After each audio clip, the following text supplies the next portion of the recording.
இயேசு கிறிஸ்துவின் இனிதான நாமத்தினாலே உங்கள் ஒவ்வொருவரையும் இந்த புதிய நாளிலே வாழ்த்தி, தேவனுடைய ஜீவனுள்ள வார்த்தையின் மூலமாய் உங்களை சந்திப்பதில் நான் கர்த்தருக்குள் மகிழ்ச்சி அடைகின்றேன். இந்த நாளின் ஆசீர்வாதமான வார்த்தையை நாம் தியானிப்போம். ரோமர் 12:12. நம்பிக்கையிலே சந்தோஷமாயிருங்கள், உபத்திரவத்திலே பொறுமையாயிருங்கள், ஜெபத்திலே உறுதியாய் தரித்திருங்கள். ஆமேன். கர்த்தருடைய நாமம் மகிமைப்படுவதாக. Romans 12:12. Rejoice in hope, be patient in tribulation, be constant in prayer. ஆமென். கர்த்தருடைய நாமம் மகிமைப்படுவதாக. எனக்கு அன்பான தேவஜனமே, இந்த நாளிலே கர்த்தர் நம்மை பார்த்து சொல்வது, எனக்கு பிரியமான பிள்ளைகளே, நீங்கள் எல்லா சூழ்நிலையிலும் நீங்கள் சந்தோஷமா இருக்க வேண்டும். எதின் மீது சந்தோஷம்? தேவனுடைய வார்த்தையின் மீது, அவருடைய நாமத்தின் மீது. கர்த்தர் நம் ஒவ்வொருவரையும் அவர் நித்திய காலமாய் உடன்படிக்கை பண்ணின தேவன். அவருடைய தீர்மானத்தின்படி நம் ஒவ்வொருவரையும் அற்புதமாய் நடத்துவார் என்று நாம் நம்ப வேண்டும். எப்பொழுதும் அவர் மேல் வைத்திருக்கிற நம்பிக்கையில நீங்களும் நானும் சந்தோஷமா இருக்க வேண்டும். அது மாத்திரமல்ல, நமக்கு ஏற்படுகிற எல்லா உபத்திரவத்திலையும் பொறுமையாய் காத்திருக்க வேண்டும். ஆமேன்.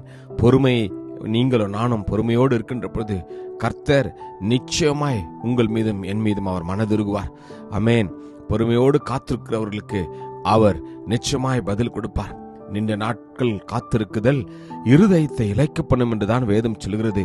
ஆனால் விரும்பினது வரும்பொழுதோ அது ஜீவ விருட்சம் போல இருக்குமாம். எனக்கு அன்பான தேவஜனமே, வருடங்கள், மாதங்கள், நீங்கள் அநேக நாட்களாய் காத்து கொண்டிருக்கலாம். ஆனால் நீங்கள் உறுதியாக இருக்கின்ற போது கர்த்தர் நிச்சயமாய் அதை அற்புதமாய் நடத்தி கொடுப்பார். அது மாத்திரமல்ல, இந்த உபத்திரவத்தின் நேரத்தில் நாம் ஜெபத்தில் உறுதியாய் தரித்திருக்க வேண்டும். உம்மை உறுதியாய் பற்றி கொண்ட மனதுடையவன் உமையே நம்பி இருக்கிறபடினால அவனை பூரண சமாதானத்துடன் காத்துக்கொள்ளும் என்ற வார்த்தையின் பிரகாரமாய் நாம் அவருடைய வார்த்தையில் நம்பிக்கையாய் இருந்து ஜெபத்தில் உறுதியாய் தரித்திருக்கின்ற போது கர்த்தர் நிச்சயமாய் உங்களையும் என்னையும் அவர் அற்புதமாய் வழிநடத்துவார். அமேன். கர்த்தரை நம்புகிறவர்கள் என்றென்றைக்கும் அசையாமல் நிலைத்திருக்கும் சீயோன் பர்வதத்தை போல் இருப்பார்கள் என்று வேதம் சொல்கிறது. எனக்கு அன்பான தேவஜனமே, நீங்கள் இந்த நாளிலே உங்களுடைய நம்பிக்கையை கர்த்தர் மேல் வைத்து விடுங்கள். கர்த்தருடைய வார்த்தையின் மேல உறுதியாயிருங்கள். கர்த்தர் மேல் நம்பிக்கை வைத்து கர்த்தரை தன் நம்பிக்கையாய் கொண்டிருக்கிற மனுஷன் பாக்கியவான் என்று வேதம் சொல்கிறது. ஆமேன். இந்த நாளிலே நாம் கர்த்தரை சந்தோஷத்தோடு அவருடைய வார்த்தையை நாம் ஏற்றுக்கொண்டு அவருடைய நாமத்தின் மேல் நாம் உறுதியாய் தரித்திருக்கின்ற போது கர்த்தர் நிச்சயமாய் உங்களையும் என்னையும் அவர் அற்புதமாய் வழி நடத்துவார். நம்புவோமா? விசுவாசிப்போம். கர்த்தர் நிச்சயமாய் உங்களை ஆசீர்வதிப்பார். கிருபையும் இரக்கமும் நிறைந்த நல்ல தகப்பனே, இந்த நல்ல நாளுக்காக உமக்கு நன்றி ராஜாவே.